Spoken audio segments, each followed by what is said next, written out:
В афганской провинции Кандагар в результате нападения талибов на местное отделение полиции в районе Майванд погибли 5 боевиков, 1 полицейский и 4 гражданских лиц.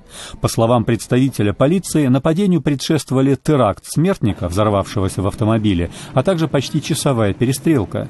Атаки талибов участились в канун предстоящего в конце года вывода из Афганистана большей части контингента войск международной коалиции. В Армении сотни работников построенного еще в советские времена каучукового комбината «Наирит» пришли к зданию правительства в Ереване, чтобы потребовать встречи с премьер-министром Авиком Абраамяном.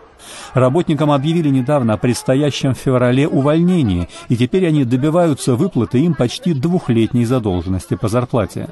Работы на этом крупнейшем в Армении химическом комбинате были прекращены еще 6 лет назад.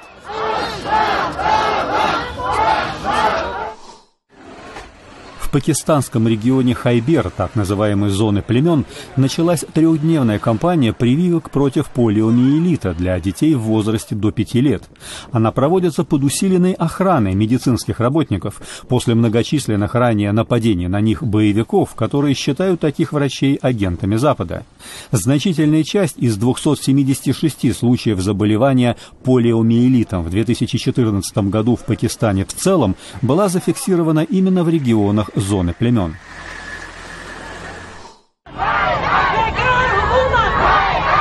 В Пешаваре, на севере Пакистана, медсестры лечебных заведений блокировали главную улицу города и провели сидячую забастовку перед зданием местного законодательного собрания. Они добиваются улучшений условий труда и повышения зарплаты до уровня медицинских работников в других, более обеспеченных регионах страны. Финансирование как этих, так и других общественных служб в провинции Хайбер-Пахтунхва, центром которой является Пешавар, сокращено ввиду крупных трат бюджета в связи с проводимой военной операцией против боевиков талибов. В Казахстане бывшему оппозиционеру Владимиру Козлову, отбывающему наказание в тюрьме, расположенной в поселке Заречный, было объявлено, что его запрос на облегчение тюремного режима был отклонен 8 декабря. Когда 3 дня назад здесь началось рассмотрение запроса, жена Козлова, Алия Турузбекова, не была допущена к слушаниям по нему. Владимир Козлов осужден на 7,5 лет за участие в массовых протестах работников нефтяной индустрии Казахстана в 2011 году, когда в столкновениях с полицией погибли не менее 16 человек.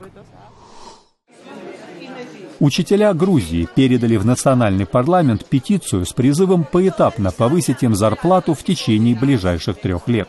Средняя зарплата учителя в стране составляет в пересчете менее $200 в месяц. Авторы петиции призывают власти удвоить ее.